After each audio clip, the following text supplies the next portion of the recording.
और हमें 1 घंटा कम से कम कुछ एक्सरसाइज करनी चाहिए जिससे बॉडी में फ्लेक्सिबिलिटी रहती है, क्योंकि अगर बॉडी में सर्कुलेटरी सिस्टम सही नहीं रहेगा तो आपके बीपी भी उससे बढ़ जाती है, तमाम चीजें होती हैं।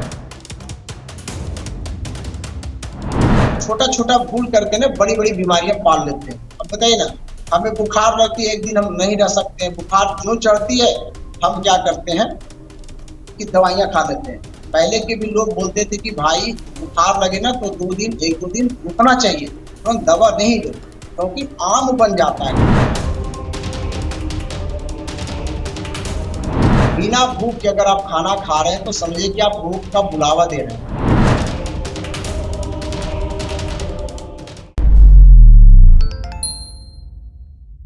नमस्कार, D5 चैनल हिंदी देख रहे दर्शकों का मैं वंदना स्वागत करती हूं। आज एक बार फिर हम जुड़े हैं आयुर्वेदाचार्य पंकज कुमार जी से। पंकज जी, आपका बहुत बहुत स्वागत है हमारे इस प्रोग्राम में। आपको भी बहुत बहुत अभिनंदन, वंदन, साधुवाद। और आपके सभी पंकज व्यूअर को भी जी, मैं आपको कितने सालों का एक्सपीरियंस है? मेरे को लगभग आपका 15 से 18 साल का एक्सपीरियंस है। पंकज जी, आप इस फील्ड में हैं तो इसमें आपके पास कई तरीके के पेशेंट आते होंगे। क्या आपके पास ऐसे भी पेशेंट आते हैं जिनको दर्द की प्रॉब्लम बहुत ज्यादा रहती है? यस, बहुत सारे ऐसे पेशेंट आते हैं जिनको बहुत पेन होती है, खास करके उनके घुटने का पेन लेकर के आते हैं, कमर पेन लेकर आते हैं, सर्वाइकल पेन लेकर के आते हैं। पेन के बहुत सारे पेशेंट आते हैं। ये पेन होता क्यों है? राइट, बहुत अच्छी क्वेश्चन है कि पेन क्या है। जो पेन होता है उसको आयुर्वेद में शूल बोला गया, शूल। और ये जो शूल है भगवान शिव के त्रिशूल से निकला गया है। उसी समय से वेदना हुई थी, जिसको हम दर्द कहते हैं। अब ये दर्द आपके बॉडी में अलग अलग टाइप से है। कोई बोलता है हमें कमर दर्द है, कोई बोलता है हमें सर्वाइकल पेन है, कोई बोलता है हेड पेन है। सभी पेन है। तो जहां पे पेन है वहां पे इन्फ्लामेशन है, स्वेलिंग है, तभी ये पेन होती है। अब इस दर्द को समझने के लिए कि स्पेशली लोग जो आते हैं हमारे पास आते हैं या पेशेंट जो हैं अक्सर वो कहीं भी दिखाते हैं तो वो अर्थराइटिस के पेशेंट रहते हैं, रिमोटाइड अर्थराइटिस के, जिसको हम बोलते हैं आम बात। अभी दर्द क्यों बनता है बॉडी के अंदर, सबसे बड़ी चीज ये चीज को है। हम क्या करते हैं अपने जीवन में आहार विहार सही नहीं करते, ना सही से खाना खाते हैं और ना सही से जीवन व्यतीत करते हैं। हमारी लाइफ स्टाइल भी खराब है और मेरा खाना भी दूषित हो चुका है। इसके वजह से क्या हो रही है कि खाना सही से डाइजेस्ट भी नहीं होती है और हमें वो क्या करता है, आम बन जाता है। जब खाना नहीं पकती है तो वो आम में कन्वर्ट हो जाता है। और ये आम क्या होती है कि धीरे धीरे आपके जोड़ों में जहां जहां जगह मिलती है वहां पे स्थापित हो जाती है। और वो क्या करते हैं कि ब्लड के फ्लो को रोकती है। तो ब्लड की फ्लो जब नहीं रुकेगी तो उस जगह को प्रॉपर वे में न्यूट्रिशंस वगैरह नहीं मिल पाते हैं, तो वहां पे इंफ्लेमेशन चालू हो जाती है। तो एक तरह से कह सकते हैं कि वहां पे कचरा जम जाना। और ये अक्सर देखने को मिल रहा है। जो भी रिमोटाइड अर्थराइटिस के पेशेंट आते हैं, जहां बोलते हैं आम बात, रिमोटाइड अर्थराइटिस।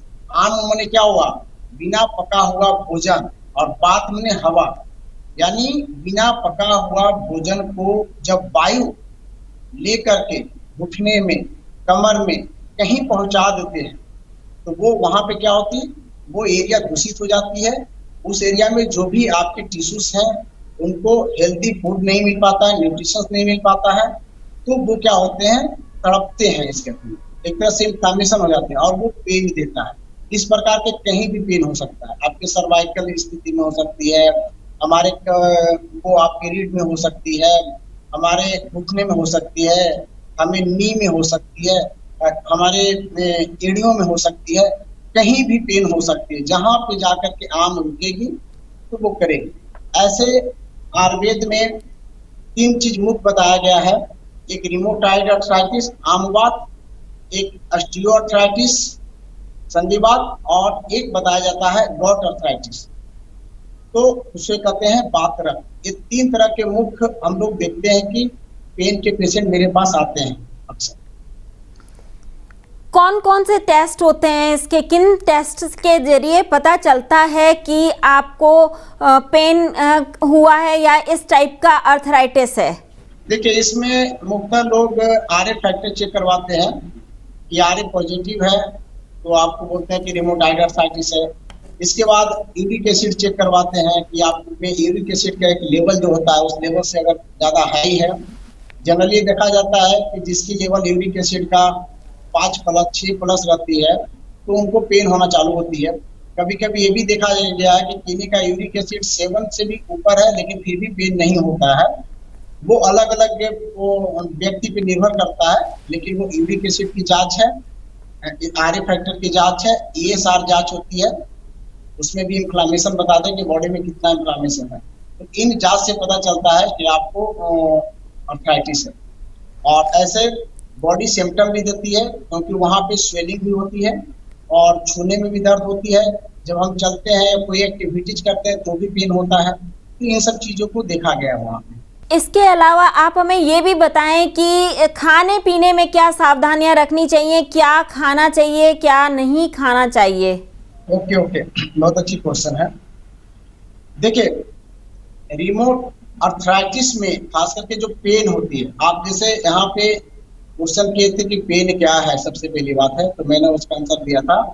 लेकिन आर्थराइटिस के पेशेंट में कुछ ऐसे चीजें हैं जो अक्सर हम गलती करते हैं, उन गलतियों को ना किया जाए तो रियली हम ठीक हो जाते हैं। तो सबसे पहला गलती क्या है, खाने पीने का तो नियम मैं बताऊंगा ही, एक बात मैं जरूरी बताना चाहूंगा, इस सूचना के तौर पे है उन लोगों को जो लोग आर्थराइटिस अभी उनको नहीं हुआ है, बाद में उनको हो जाएगी तो वो बच सकते हैं। होता क्या है कि जैसे हमें फीवर लगती है, बुखार आती है, तो हम क्या करते हैं, फीवर की दवाइयाँ लेते हैं, इंजेक्शन लेते हैं। तो इन चीज़ों से बचना चाहिए। उससे क्या होता है कि कभी कभी जैसे आपने गलत खाना खाया, आहार विहार वो पचा नहीं, अब वो आम बना तो उससे आपको बुखार आती है।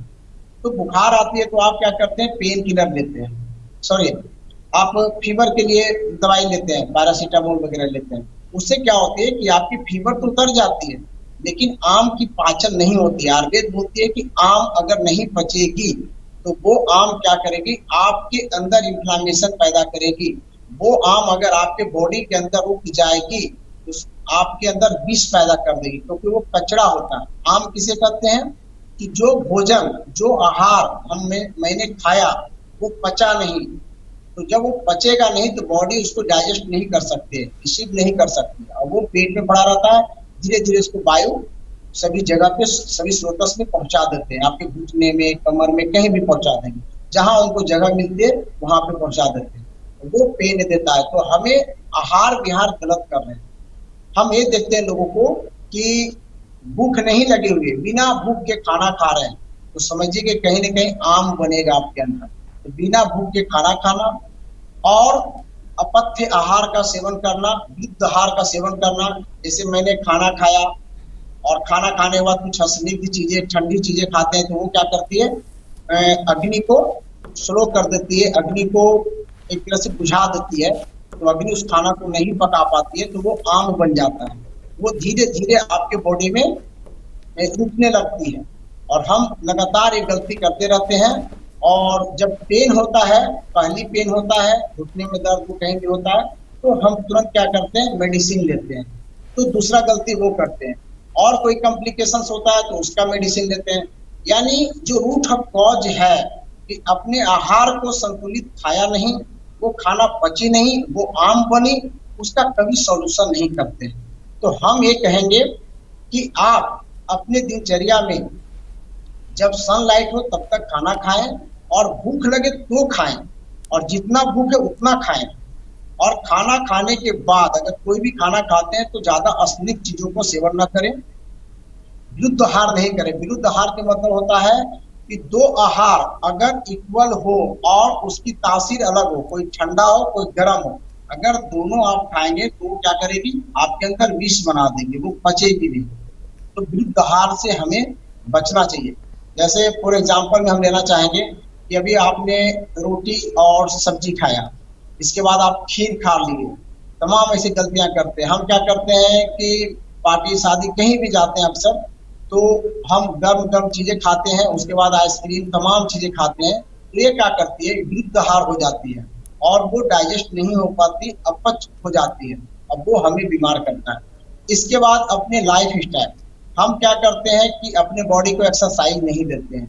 आज जमाना ऐसा हो गया टेक्नोलॉजी का कि अक्सर हम बैठे रहते हैं, कोई कार्य नहीं करते, फिजिकली एक्टिविटीज नहीं है, तो हमारी पोजीशन गलत है। जैसे मैं अभी आपसे बात कर रहा हूँ तो सीधे एक पोजीशन में बैठे बैठा, लोग इस टाइप से झुक के बैठते हैं, कभी कोई पोजीशन में जाते हैं, उससे क्या होती है कि कंटिन्यू अगर एक पोजीशन में रहते हैं तो वो पेन देता है, वहां की चीजें स्टिफ हो जाती है, उसमें उसमें समझिए कि वो एक तरह से प्लास्टिक हो जाती है। तो देखते हैं कि आज लोग को सर्वाइकल हो रहा है, अधिकतर जो कंप्यूटर पे काम करते हैं, लगातार कोई फोन्स वगैरह देख रहे हैं, एक पोजीशन में रहते हैं, तो वो बहुत गलत है। इसलिए हमें अपने पोजीशन को एनी टाइम चेंज करना चाहिए, कभी भी किसी एक पोजीशन में 40 मिनट से ज्यादा नहीं बैठना चाहिए। अगर 40 मिनट से ज्यादा बैठ रहे हैं तो आपको तरह तरह के पेन हो सकता है, तरह तरह की दिक्कतें आ सकती है, आपकी रीढ़ की दिक्कत आ सकती है, आपकी कमर की दिक्कत आ सकती है, आपकी सर्वाइकल की दिक्कत आ सकती है। तो इन चीजों को हम पोजीशन चेंज करके बचा सकते हैं और हमें 1 घंटा कम से कम कुछ एक्सरसाइज करनी चाहिए जिससे बॉडी में फ्लेक्सिबिलिटी रहती है, क्योंकि अगर बॉडी में सर्कुलेटरी सिस्टम सही नहीं रहेगा तो आपके बीपी भी उससे बढ़ जाती है, तमाम चीजें होती है, दर्द तो होती ही होती है और भोजन की पाच्य भी नहीं होती है, क्योंकि जब एक्टिविटीज करेंगे तो हमारी ऊर्जा बढ़ती है, हमारी अग्नि बढ़ती है। तो इन चीजों को हमें ध्यान देना चाहिए। अगर हम इन चीजों को ध्यान दें, सही पोजीशन पर बैठ के पानी पीना चाहिए। हम क्या करते हैं, खड़े खड़े कोल्ड ड्रिंक वगैरह तमाम चीजें पीते हैं, तो हमें उन चीजों को, कोल्ड ड्रिंक तो पीना ही नहीं चाहिए, पानी अगर पीते हैं तो उसे बैठ करके ही पीना चाहिए। और मैं अक्सर ये बोलना चाहता हूँ कि कभी भी अगर आप खाना खा रहे हैं तो खाना के बाद हल्का गर्म पानी अगर पीते हैं तो खाना डाइजेस्ट होगा और आपको इन चीजों से छुटकारा मिलेगा। तो ऐसे हमारे आहार विहार होनी चाहिए। और जहां तक खाने की बात है, हमारी परंपरागत में क्या था, पहले से परंपरा यह था कि हम पुराना आहार खाते, पुराना चावल खाते थे, पुराना गेहूं खाते थे, लेकिन आज क्या करें, हम नई चीजों को ज्यादा शामिल कर रहे हैं, तो वो स्निग्ध हो जाती है, उससे कफ ज्यादा बनती है और जब कफ ज्यादा बनेगी तो हमारी जो अग्नि है उसे पचा नहीं पाती, जिसके वजह से आम ज्यादा बन रहा है लोगों में। तो हमें इन चीजों को भी देखना चाहिए, पुरानी आहार का सेवन करें, टाइम से खाना खाएं, ताजा खाना खाएं। हम खाना को क्या कर रहे हैं कि फ्रीज करके खा रहे हैं, जैसे पश्चिमी सभ्यता में लोग फ्रीज में रखते हैं 5 दिन तक, उस खाना को बार बार पका के खाते हैं, तो कहीं ना कहीं ये हम गलत कर रहे हैं। तो इन चीजों से भी हमें बचनी चाहिए। मैं तो ये कहना चाहूंगा कि अगर लोग आयुर्वेद के नियम को समझ जाए, आयुर्वेद का नियम, आयुर्वेद एक कहती है कि हमारे बॉडी में 13 तरह का वेग होते हैं, जैसे छींकना होता है, पाद होता है, शौच जाते हैं, इन सभी वेगों को अगर हम रोके नहीं, निकाल दे, छोड़ दे, टाइम से अगर लैट्रिन लगा तो हम चले जाए, है ना, बाथरूम से आप पेशाब टाइम से त्याग दें। लोग क्या करते हैं कि पेशाब को रोक के रखते हैं, तो अक्सर हम तरह तरह की छोटी छोटी गलतियां करते हैं, वो कल को क्या होता है, विकराल रूप ले लेती है, तो हम उसका ट्रीटमेंट करते हैं, दवाइयां खाते हैं, इससे कभी आप ठीक नहीं हो सकते हैं। तो अपना 13 तरह का वेग जो बताया गया है आयुर्वेद में, उनको संतुलित रखें, उनको त्यागने का प्रयास करें। और 14वां में हम कहना चाहेंगे, पथ अपथ्य का ध्यान रखें, गलत टाइम से गलत खाना ना खाएं, भूख लगे तो खाना खाएं, ताजा खाएं, तो इससे क्या होगा ना कि बीमारी से बच जाएंगे। अपनी पोजीशन को सही रखें, ठीक है, और सही टाइम से सही निद्रा लें, है ना, बॉडी को एक्टिविटी मने दें, एक्सरसाइज दें। देखिएगा कभी भी आपको रीढ़ की ये सब चीज की प्रॉब्लम होती नहीं है। ये इसलिए होती है कि हम आहार विहार और अपनी चीजों को नहीं समझ पा रहे हैं। हम केवल एलोपैथ या तमाम मेडिसिन खाने के चक्कर में है, उन पे ज्यादा बिलीव है, लेकिन हमारी बॉडी कैसे रहना चाहिए, ऋतुचर्या क्या होना चाहिए, दिनचर्या क्या होना चाहिए, ये मुझे पता नहीं है, रात्रिचर्या क्या होना चाहिए, ये मुझे पता नहीं है। तो अक्सर आप एक गलती करेंगे तो निश्चित मानिए कितना भी दवा खाएंगे आप ठीक नहीं होंगे, केवल रोग को आप दबा रहे हैं। अगर हम इन चीजों को करेंगे ना सही से, तो हम बीमार नहीं हो सकते। आयुर्वेद एक चीज और बोलती है कि किसी भी चीज का हीन योग नहीं करना चाहिए। कोई लोग होते हैं ना कि कुछ एक्सरसाइज नहीं कर रहे हैं, हीन योग कर रहे हैं अपने बॉडी का। कुछ लोग करते हैं अति योग, बहुत ज्यादा एक्सरसाइज भी करेंगे तो वहां भी आपको दिक्कत हो जाएगा, उसको अति योग करते हैं। कुछ लोग क्या करते हैं, मिथ्या योग करते हैं, गलत पोजीशन करते हैं, गलत एक्सरसाइज करते हैं, गलत खाना खाते हैं, तो इससे भी बीमारी बढ़ती है। तो हमें हीन योग, अति योग और मिथ्या योग नहीं करना चाहिए। इन 3 चीजों को और 13 वेगों को रोकना। और भूख लगे तो खाना खाएं, टाइम से खाना खाएं, ताजा खाना खाएं, पोजीशन को सही रखें, और एक और काम करेंगे, तेल स्नेहन करें, अपने बॉडी में अभ्यंग करें, तेल का मालिश करें। जैसे अभी गर्मी का दिन है तो नारियल का तेल वन ऑफ द बेस्ट है। अपने नाभि में नारियल का तेल डालिए, पैर के तलवे में लगाइए, बालों में मसाज कीजिए, है ना। इसके बाद गंडूस कीजिए, आप पूरे रीढ़ में अपना तेल लगाइए। तो क्या होता है, एसिडिटी बढ़ी रहती है, हम ठीक रहते हैं, हम स्वस्थ रहते हैं, है ना, चीजें स्टिफ नहीं होती। तो ये करना चाहिए। ठंड के दिन अगर आते हैं तो सरसों का तेल लगाइए, तिल का तेल लीजिए, तिल खाने में कीजिए। तो इससे क्या होता है ना कि हम बिल्कुल फिट रहेंगे, हमें बीमारी होगी नहीं, हमें अर्थराइटिस होगी नहीं। हम छोटा छोटा भूल करके ना बड़ी बड़ी बीमारियां पाल लेते हैं। अब बताइए ना, हमें बुखार लगती है, एक दिन हम नहीं रह सकते हैं, बुखार जो चढ़ती है हम क्या करते हैं कि दवाइयां खा लेते हैं। पहले के भी लोग बोलते थे कि भाई बुखार लगे ना तो 2 दिन 1-2 दिन रुकना चाहिए, तुरंत दवा नहीं लो, क्योंकि आम बन जाता है। खाना जो हम खाते हैं वो पचता नहीं है, तो उसको पकाने के लिए बॉडी हीट देती है, और हम क्या करते हैं, हीट को उतार देते हैं। तो खाना तो कच्चा रह गया, कचरा हो गया। वो कचरा आपके बॉडी के अंदर क्या करेगी, विष पैदा करेगी, पूरे बॉडी में इंफ्लेमेशन पैदा करेगी, और हम अक्सर दवाइयां खाते रहते हैं। तो कुछ ये तो हमारा परहेज हुआ, बचने का उपाय हुआ। लेकिन बेस कैसे हम अर्थराइटिस को, कोई भी पेन को रोक सकते हैं। पेन मुख्यतः 3 प्रकार के होते हैं आपके बॉडी के अंदर। एक होता है कफ से। अगर आपके अंदर कफ ज्यादा बन जाएगा तो भारीपन लगेगा, वहां पे वो हमेशा लगेगा भारी भारीपन है, कफ वहां से हटाने के प्रयास करें। तो वैसे में हम तीक्ष्ण दवाइयां का सेवन करते हैं, जैसे बहुत सारे क्षार का प्रयोग करते हैं। इसके बाद अदरक का पानी आप लीजिए या सोंठ का पानी पीजिए, वो आपके लिए रहेगा। कफ बढ़ गया तो कफ के लिए सबसे बढ़िया क्या होता है, वमन क्रिया होता है। यानी हम क्या करते हैं, गर्म पानी में सेंधा नमक 1 चम्मच और हाफ से 1 चम्मच मुलेठी डालते हैं, इसको घोलते हैं और सुबह सुबह पीना है। पी करके फिर वमन कर देते हैं, उससे सारा कफ निकल जाता है। यानी कफ का सबसे बड़ा इलाज वमन क्रिया। तो अगर कफ से आपका सूजन बढ़ रहा है, हैवीपन लग रहा है, और खास करके रिमोटाइड अर्थराइटिस, आम बात कफ से ही स्टार्ट होती है, तो हमें पहले वमन करना चाहिए। वमन करने के बाद उपवास टाइप में रहिए, उपवास रहिए, क्योंकि आम को पचाना है, वहां पे खाना वर्जित है, वहां पे खाना नहीं खाना चाहिए। तो वहां पे 10 ग्राम अदरक को या सोंठ को, जिनको बवासीर नहीं है, वो उबाल ले 1-1.5 लीटर पानी में, उसको लगभग 1/4 लीटर कर ले और थोड़ा थोड़ा दिन में पिए। जब भूख लगे तो थोड़ी सी खिचड़ी वगैरह खाएं, तो देखिएगा उनको सूजन उतरने लगेगी, घुटने का ठीक होने लगेंगे, है ना। तो एक बहुत अच्छी टेक्निक है। दूसरी जो दर्द होती है वो पित्त से होती है। पित्त जब बढ़ जाती है, गर्मी बढ़ जाएगी तो दर्द होगी, उससे बॉडी के अंदर तेजी से इंफ्लेमेशन, जैसे लीवर में सूजन होगी, तमाम जगह सूजन हो सकती है, आपके कबर में सूजन हो सकती है, किडनी में सूजन हो सकती है। तो वैसे स्थिति में हमें क्या करना चाहिए, गर्म चीज को त्यागना चाहिए, हमें ठंडी काढ़ा लेना चाहिए। जैसे ठंडी काढ़ा में धनिया लीजिए, सौंफ, जीरा, उसमें थोड़ी सी मुलेठी डाल सकते हैं, उसमें इलायची डाल सकते हैं, गुलाब का फूल डालिए और मिश्री से मीठा करके इस काढ़ा को पिए। कितना करेंगे, 300-400 ग्राम बना लीजिए, थोड़ा थोड़ा दिन में पीजिए। अगर ये भी आप नहीं कर पाते हैं तो आपके अंदर चावल का पानी बनाइए, 100 ग्राम चावल को धो करके उसका पानी निकाल लीजिए और 1-2 चम्मच धनिया भी डालिएगा।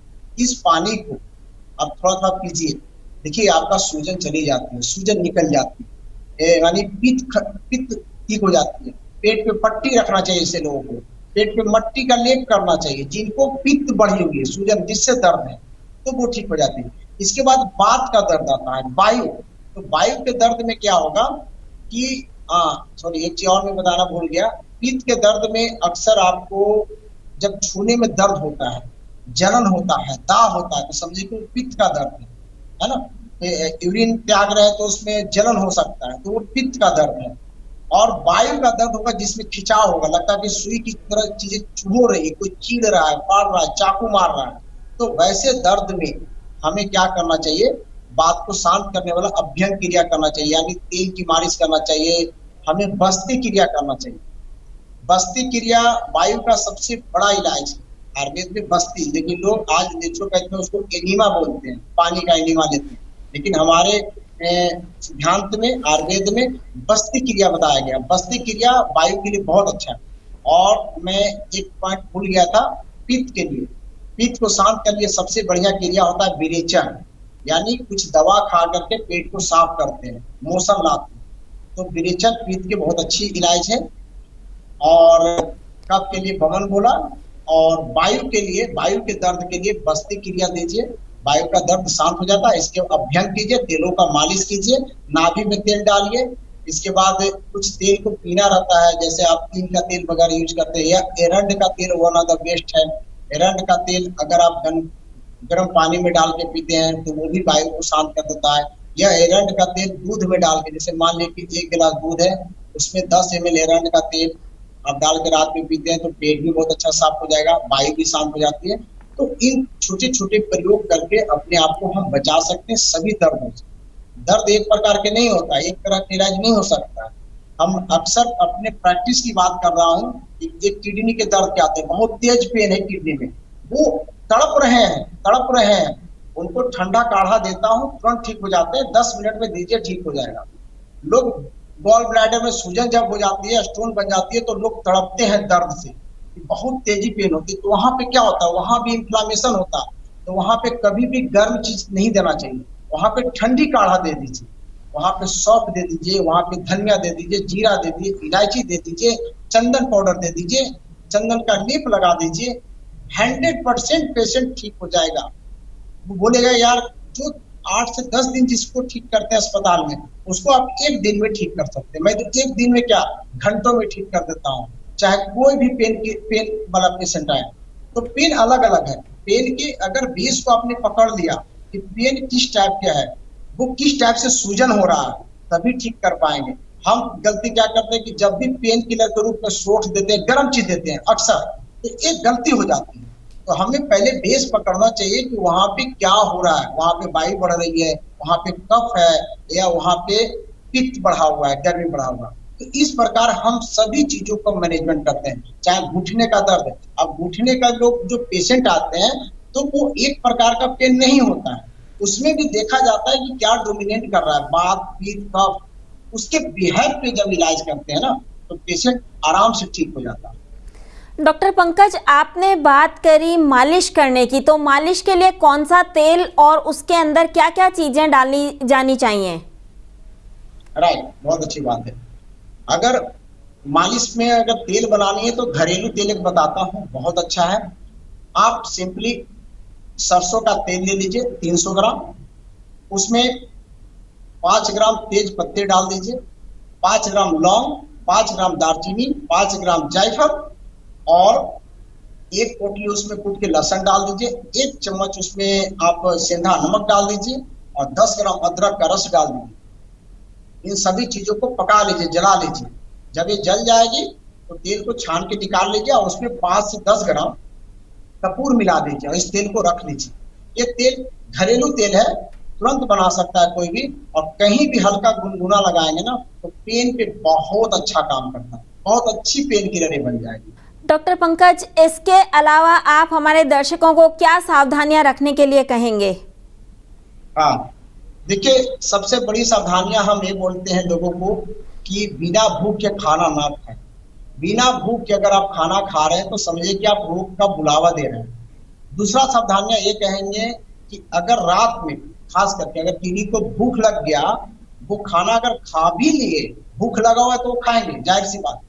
खाना खाने के बाद 1 गिलास तुरंत मैंने 150 ml 200 ml गर्म पानी पीजिए, एकदम गर्म पानी पीजिए, और टहलिए 15-20 मिनट। ये सावधानियां जरूर रखना चाहिए, क्योंकि रात में आम बनने का संभावना ज्यादा बढ़ जाता है, क्योंकि हम गलती करते हैं। एक तो अटपटा चीज खाते हैं, कुछ लोग ठंडी चीज भी खा लेते हैं, है ना, बहुत ज्यादा सलाद वगैरह का भी सेवन करते हैं, और तुरंत खा करके जा करके एसी में सो जाते हैं, तो खाना भी नहीं डाइजेस्ट होती है। तो उनके लिए सलाह है कि खाना खाने के बाद, अगर खाना खाते भी है, मजबूरी है उनकी खाना, तो खाना खाने के बाद गर्म पानी पीजिए, 20 मिनट टहलिए। ये दूसरा प्रयोग।